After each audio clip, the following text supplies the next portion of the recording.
24절부터 35절까지 말씀을 같이 보겠습니다. 요한이 보낸 자가 떠난 후에 예수께서 무리에게 요한에 대하여 말씀하시되 너희가 무엇을 보려고 광야에 나갔더냐? 바람에 흔들리는 갈대냐? 그러면 너희가 무엇을 보려고 나갔더냐? 부드러운 옷을 입은 사람이냐? 보라, 화려한 옷을 입고 사치하게 지내는 자는 왕궁에 있느니라. 그러면 너희가 무엇을 보려고 나갔더냐? 선지자냐? 옳다 내가 너희에게 이르노니 선지자보다 훌륭한 자니라. 기록된 바 보라, 내가 내 사자를 내 앞에 보내노니 그가 내 앞에서 내 길을 준비하리라 하는 것이 이 사람에 대한 말씀이라. 내가 너희에게 말하노니 여자가 낳은 자 중에 요한보다 큰 자가 없도다. 그러나 하나님의 나라에서는 극히 작은 자라도 그보다 크니라 하시니 모든 백성과 세리들은 이미 요한의 세례를 받은지라. 이 말씀을 듣고 하나님을 의롭다 하되 바리새인과 율법 교사들은 그의 세례를 받지 아니하므로 그들 자신을 위한 하나님의 뜻을 저버리니라. 또 이르시되 이 세대의 사람을 무엇으로 비유할까? 무엇과 같은가? 비유하건대 아이들이 장터에 앉아 서로 불러 이르되 우리가 너희를 향하여 피리를 불어도 너희가 춤추지 않고 우리가 곡하여도 너희가 울지 아니하였다함과 같도다. 세례 요한이 와서 떡도 먹지 아니하며 포도주도 마시지 아니하매 너희 말이 귀신이 들렸다 하더니 인자는 와서 먹고 마시매 너희 말이 보라 먹기를 탐하고 포도주를 즐기는 사람이요 세리와 죄인의 친구로다 하니 지혜는 자기의 모든 자녀로 인하여 옳다함을 얻느니라. 네. 오늘은 누가복음 7장 24절부터 35절까지 말씀을 통해서 세례 요한과 예수님의 사역의 차이점에 대해서 잠깐 말씀을 하도록 하겠습니다. 오늘 7장 24절은 이렇게 시작됩니다. 요한이 보낸 자가 떠난 후에 예수님이 세례 요한에 대해서 말씀을 하십니다. 제자들에게 요한에 대하여 말씀하시되 이렇게 말씀하면서 오늘 말씀은 이 세례 요한에 대해서 세례 요한의 사역에 대해서 말씀하시면서 예수님이 그 앞에 무슨 일이 있었죠? 이 세례 요한이 예수님께서 하시는 그 사역의 소식을 듣고서 자기가 예수님에 대해서 가지고 있던 기대와 뭔가 다른 부분이 있어서 제자들을 보내서 이제 예수님께 물었었죠. 오실 그이가 당신이 정말 맞냐고.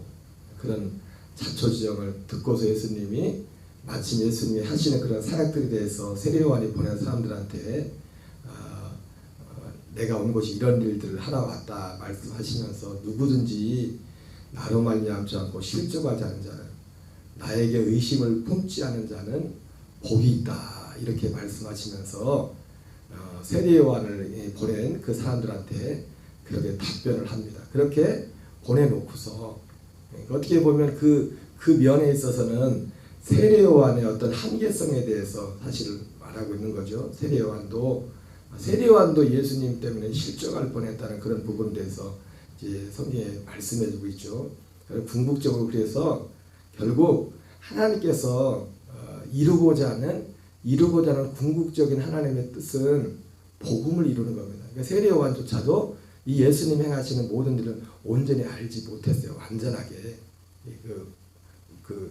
이런 어떤 부분들에 대해서 그럼에도 불구하고 이제 세례 요한이 보낸 사람들이 떠나고 나서 예수님이 지금 세례 요한에 대해서 말씀하는데 그럼에도 불구하고 세례 요한의 그때 당시에 물론 세례 요한도 이제는 그걸 말을 나중에 알아들었겠죠. 예수님이 하시는 말씀을 그걸 받아들였겠지만은 우리는 의심할 수도 있고 그런 부분에 할 수 있겠지만은 그런데 예수님이 오늘 이 말씀을 통해서는 그럼에도 불구하고 세례 요한이라는 존재 그 예수님을 통해서 이루고자 하는 그 복음을 이루기에 앞서서 세례 요한이 행하는 그 사역은 세례 요한의 그 사역이 얼마나 중요한가. 물론 세례 요한이 우리를 구원하지 못합니다. 예? 세례 요한이 우리를 죽어준 것도 아니고 세례 요한이 이제 전한 그 말들을 믿고 그걸 실행한다고 우리가 구원받는 건 아닙니다. 그럼에도 불구하고 오늘 예수님은 세례 요한이라는 그 존재가 있어야 우리를 구원하는 예수 그리스도께로 갈 수 있는, 그러니까 세례 요한도 제가 언젠가 율법에 대해서 말씀하면서 그런 말씀했지 않습니까? 그러니까 세례 요한에 대해서도 예수님이 뭐라 합니까? 세례 요한이 율법의 마침이라고 하잖아요. 율법의 마침. 율법의 마침이지만 세례 요한이 그런 사역이 있지 아니하면 죄인된, 죄와 허물로 죽었던 우리 인생들은, 물론 그 세례 요한의 사역은 지금 누가 하십니까? 성령님이 하시죠. 성령님이 여러 가지를 통해서 우리를 회개케 하시는, 우리가 죄인인 걸 알게 하고, 그래서 이 세례 요한의 이 사역은 너무 중요한 거다. 그래서 오늘 말씀에 그런 표현이 있지 않습니까? 세례 요한에 대해서 예수님이 말씀하고 나니까 이 말을 듣고 있던, 여기 보니까 모든 백성과 세리들은 이미 요한의 세례를 받은지라 이 말씀을 듣고 하나님은 의롭다 하되, 모든 지금 이 예수님의 말씀을 듣는 사람들 중에 세리들은 이미 백성들과 세리들은 이미 요한의 세례를 받았대요. 요한의 세례가 뭡니까? 죄 사함을 받게 하는 세례였죠, 그렇죠? 그래서 요단강에서 세례 받아서 회개하라, 천국이 가까웠다, 그렇게 말씀하면서 세례 요한이 이제는 그 사람들 안에 하나님을 향하여 돌아섰던 그들의 마음들을 하나님을 향하도록 하는 그런 심판에 대해서, 결국 세례 요한의 그 회개 세례는 어제 저녁에 말씀드렸던 그리스도의 도의 초보 같은 그 히브리서 6장 1절에 나오는 그리스도의 도의 초보의 내용이 다 회개와 관련된 거잖아요. 하나님께 대한 신앙과 죽은 행실을 회개함과, 이게 동전의 양면과 같은 거죠. 회개와 믿음은 동전의 양면과 같아요. 믿음이 먼저냐 회개가 먼저냐 이렇게 말할 때, 사실은 회개란 게 뭡니까? 돌이키는 거잖아요. 어떤 면에서 보면 회개보다 먼저가 뭐냐면 믿음이에요. 믿음이 있어야 돌이키는 거예요. 뭘 듣는 순간에 내가 이것이 잘못됐구나, 그냥 자기가 어떤 힘들고 인생의 어떤 위기 어려움을 모면하려고 내가 잘못했습니다, 마치 자식들이 부모님한테 매 맞는 거 해가지고 그거 매 맞는 것만 생각해가지고 그냥 자기가 잘못한 것에 대한 아픔보다도 내가 이렇게 살면 안 되겠다, 그거보다도 그냥 당장의 어떤 어려움을 모면하려고 잘못했습니다, 자식들이 그러는 것처럼, 모든 자식이 그렇지는 않겠지만은 마치 어떤 어려움이 왔을 때 뉘우치고, 여러분 회개는 단지 뉘우치는 게 아니에요. 돌아서는 거예요. 돌아선다는 것은 어떤 자기만의 어떤 진짜 어떤 깨달음, 이렇게 하면 안 되겠다, 이러면 정말 죽겠다, 지금 당장 지금이 어떤 그 상황이 아니라 먼 훗날 언제 나에게 나타난 어떤 결과물들에 대한 거기에 대한 어떤 눈들이 띄어서 삶의 방향을 바꾸는 거예요. 삶의 방향을 오직 세상만 바라보는 삶에서. 그래서 어제 우리가 함께 제가 말씀드렸던 히브리서 6장 1절에 나오는 그리스도의 도의 초보에 관한 내용이 다 그런 내용이지 않습니까? 제가 그리스도의 도의 초보라고 나오지만은 제가 어제 그런 말씀 드렸잖아요. 이 믿음과 우리가 이 믿음, 예수 그리스도를 믿는 믿음 안에 왔어도 이것이 공통 분모라는 게 있다. 공통 분모라는 것이. 공통 분모. 히브리서 11장에 나오는 그 믿음의 사람들과 같은, 그들은 아직 믿음으로 증거를 받았지만 약속된 것은 받지 못했지만 이미 그들은 회개한 사람들. 여러분 에녹이라는 사람도 그가 60세가 좀 넘어서 무두셀라를 낳고서 그가 하나님과 동행했다 했잖아요. 그죠? 근데 그 이전까지는 그러면서 300년간 하나님과 동행하다가 하나님이 에녹을 이렇게 데려갔다고 했는데, 근데 그 이전의 삶이, 그럼 왜 성경에는 갑자기 60몇 세가 돼서 에녹을 낳고 무두셀라를 낳고 그때부터 하나님과 동행했다고 했어요. 그 이전에는 하나님과 동행하지 않은 거예요. 에녹도. 그런데 그 유다서에 보면 에녹이 그 무두셀라를 낳고 하나님과 동행하던 이유가 뭔지, 그때부터 왜 하필이면 무두셀라를 낳고부터 하나님과 동행하게 됐는지 거기에 대해서 유다서에 나온단 말이에요. 왜? 에녹이 무두셀라를 낳는 그 시점에 하나님의 심판을 봤어요. 홍수를, 정확히 말하면 노아 홍수로 이 땅을 심판을 하나님이 봤다고요. 에녹이. 그래서 이름도 무두셀라라고 졌다고요. 그 무두셀라가 죽는 그 해에, 무두셀라가 죽는 해에 홍수가 시작됐잖아요. 그때 창을 던지는 자, 심판을 의미하는 무두셀라. 그러니까 히브리서 11장에 나오는 모든 사람들은, 그 믿음의 사람들은 그 약속을 믿은 사람들은 다 그들 속에 기본적으로 어떤 거 있냐면 바로 그리스도의 도의 초복. 여러분 구약 성도나 신약의 아들들이나 다 이것이 공통 분모가 있는 겁니다. 믿음에 이해가 되세요? 그냥 묻혀놓고 이렇게 믿으세요 예수님 했으니까 그래서 사람이 구원받는 게 아니에요. 그 믿음이 주어지는 게 아니라고요. 먼저 이 그리스도의 도의 초보에 대한 이 믿음들. 그래서 예수님이 오늘 세례요한을 보냈던 사람들이 가고 나서 지금 세례요한에 대해서 말하면서 두 가지를 말합니다. 하나는 세례요한의 사역의 절대성, 세례요한의 사역이 얼마나 중요한 사역인가. 그래서 어떻게 표현합니까? 여자가 낳은 자 중에 세례요한보다 큰 자가 없다. 그렇게 표현을 하고 있어요. 그만큼 세례요한의, 그러니까 세례요한의 사역이 있어야 세례요한을 통해서 구원받는 건 아닙니다. 무슨 말씀 아세요? 율법을 통해서 구원받는 건 아니지만 사도 바울이 율법을 뭐랍니까? 율법은 그리스도께로 인도하는 초등교사와 같다고 그랬어요. 이것이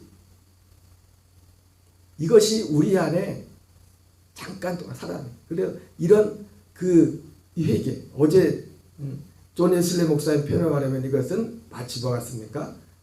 하나님이 우리를 확신시키는 은혜. 회개. 존 마틴 루터의 표현으로 말하면 율법적인 회개. 율법적인 그 회개에 그 과정이 반드시 있어야 그 다음 단계 그 믿음으로 갈 수 있다는 거예요. 믿음으로. 그래서 오늘 말씀에 이런 표현이 있지 않습니까? 모든 백성과 세리들은 이미 요한의 세례를 받은지라 이 말씀을 듣고 하나님을 의롭다 하되 바리새인과 율법교사들은 그의 세례를 받지 않. 바리새인과 세례요한들은 바리새인과 율법교사들은 세례요한의 세례를 받지 않았어요. 그래서 그들 자신을 위한 하나님의 뜻을 저버렸다. 여러분, 그들 자신을 위한 하나님의 뜻은 궁극적으로 뭡니까? 우리가 예수 그리스도를 통하여 그와 죽고 그와 사는 그와 연합하는 하나님이 우리를 향한 궁극적인 우리를 향한 우리 모두를 향한 하나님의 뜻은 하나님의 아들로 거듭나는 거잖아요. 하나님의 아들로 사는 거잖아요. 그래서 그 과정에 있어서 세례 요한이 베푸는 세례 또한 그것이 하나님이 우리를 향한 그 뜻을 행하는 뜻을 이루어지는 거기에 속해 있는 어떤 부분이란 말입니다. 크게는 결론적으로는 우리가 하나님의 아들로 거듭나는 것이지만은 먼저 하나님의 아들로 거듭나기 전에 우리 가운데 바로 그리스도의 도의 초보에 같은 죽은 행실을 회개함과 하나님께 대한 신앙과 그런 이런 죄 사함을 받게 하는 세례의 그 과정을 필요하다는 거예요. 그 과정이 있다는 거예요. 여러분 눈에 보이지 않지만 어떤 사람이 정말 물과 성령으로 거듭난 하나님의 아들이 있다면 그 과정을 통과해 온 거예요. 그 과정을. 뭐 눈물 많이 흘리고 막 뒹굴고 그래야 회개한 게 아니라 그 눈이 실존이 되고 열려가지고 그 사람의 삶의 방향이 딱 주님께 딱 돌아서는 거예요. 막 요란스럽게 한다고 여러분 너무 거기에 현혹되지 마세요. 그 사람이 꼭 회개했다는 보장이 없어요. 회개는 열매로. 그 사람의 삶의 열매로 사는 걸 보면 사는 걸 보면 진짜 회개했는지 안 했는지.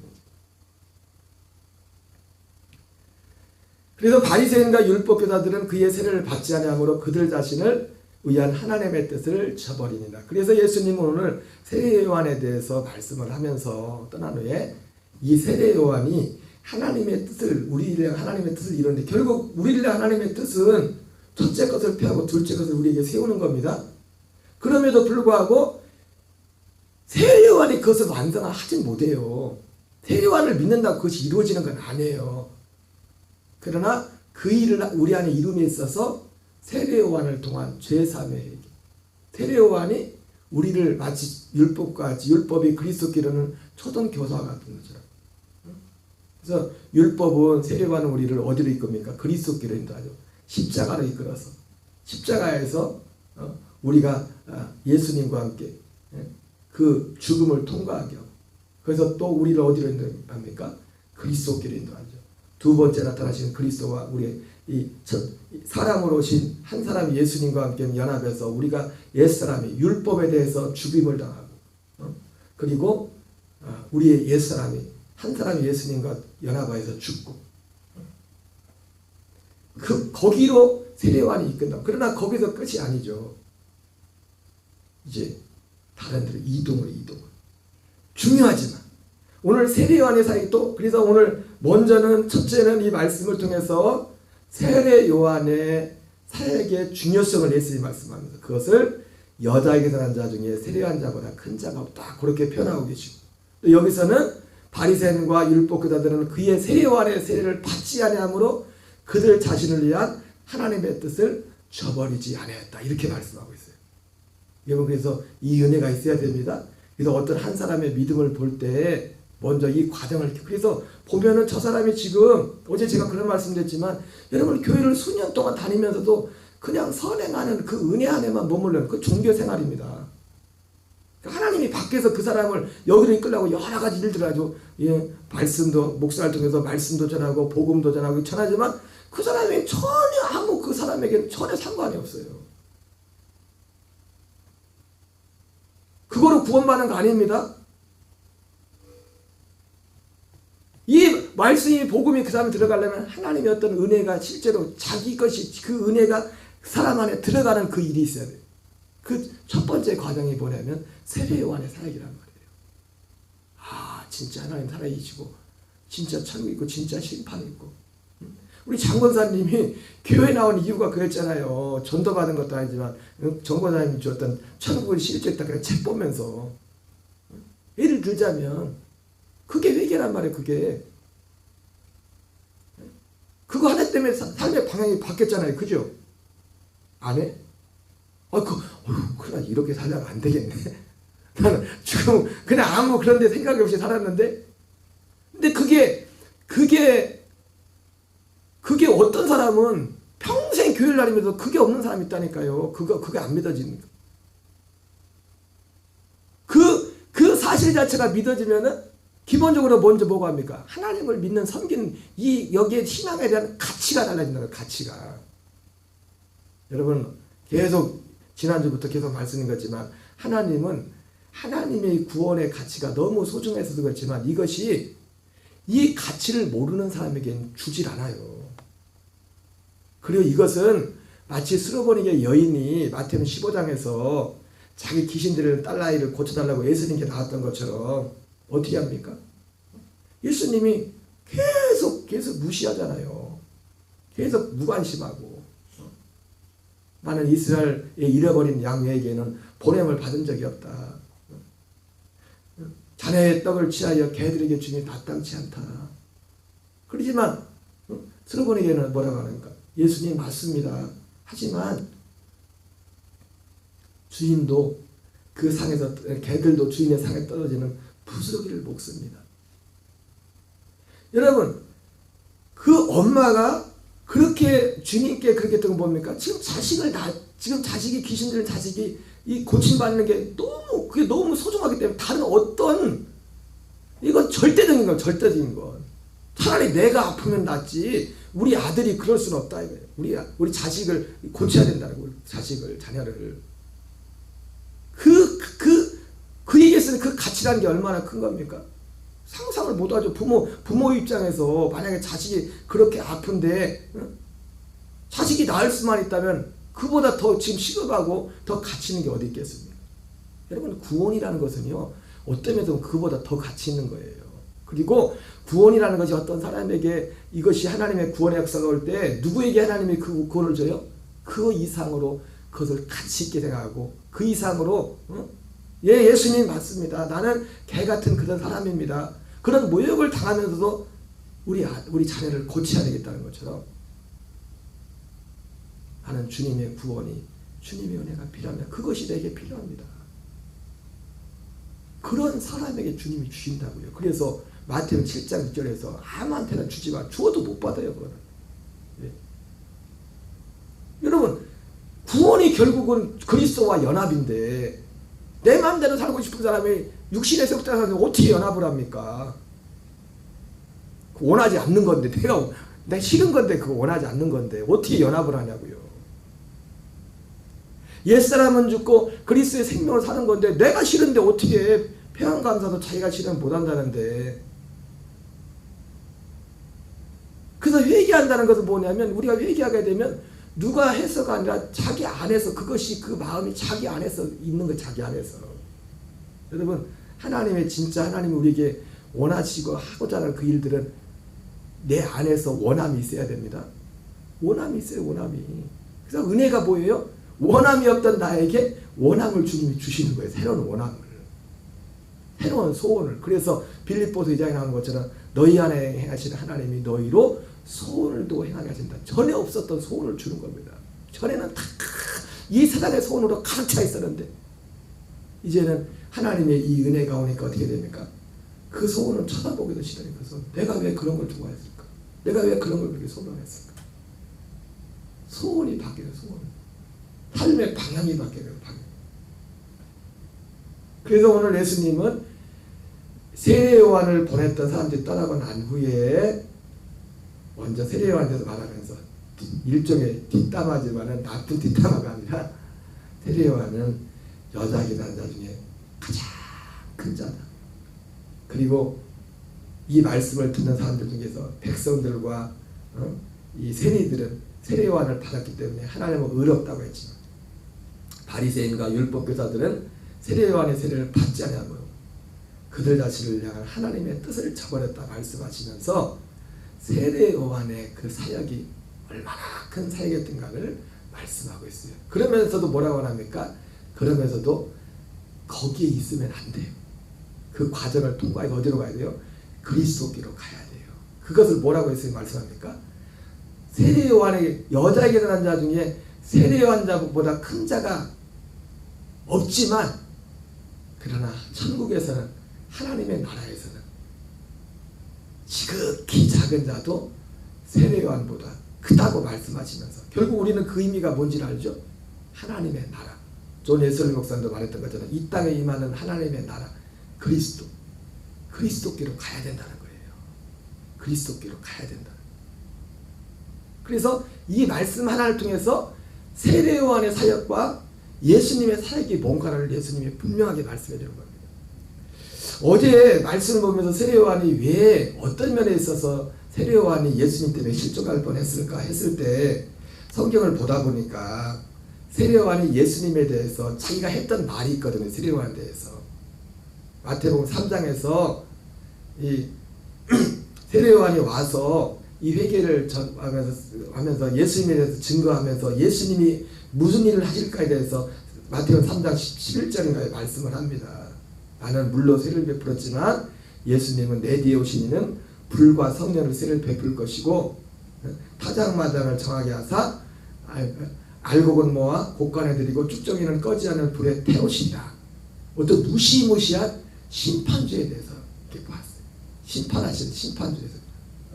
근데 아마도 세례 요한이 예수님이 하시는 그런 일들 보면서 좀 자기가 그 말을 해놨잖아요. 예수님이 어떤 일을 할지. 근데 그 의미는 정확히 몰랐던 것 같아요. 그래서 아마 세례 요한이 예수님에 대한 소문을 듣고 잠깐 실족할 뻔했던 것 같아요. 그게 뭡니까? 예수님이 심판주로서의 예수님이에요. 근데 그 심판주로서의 예수님은 언제예요? 다시 오실 때 심판주예요. 사람으로 인자로서는 심판주로 오신 게 아니에요. 무슨 말씀인지 아세요? 예수님도 친히 말씀하잖아요. 내가 세상을 심판한다고 인자로 오신 예수님 말하잖아요. 내가 세상을 심판한 게 아니라 뭐가 세상을 심판한다고 했어요? 요한복음에서 몇 주 전에 말씀했잖아요. 내 말이 마지막 날 너희를 심판을 가져. 복음이. 예수님은 결코 나는 세상을 심판하는 것이 아니라 요한복음 3장 17절 18, 16절 17절에 세상을 구원하러 왔다고 했어요. 예수님 인자로 오신 예수님은 세상을 심판하러 오신 분이 아닙니다. 근데 심판할 것이 따로 있죠. 그러니까 예수님도 마지막 날에 심판 알곡과 쭉정이를 이렇게 갈랐는데 예수님도 마음대로 심판하는 게 아니라 그 기준이 뭐예요? 예수님이 자신이 하셨던 그 말, 복음, 그 복음의 그 기준이 그 심판의 기준이다. 근데 세례요한이 볼 때 가만히 자기가 그 심판하시는 예수님에 대해서 말했거든요.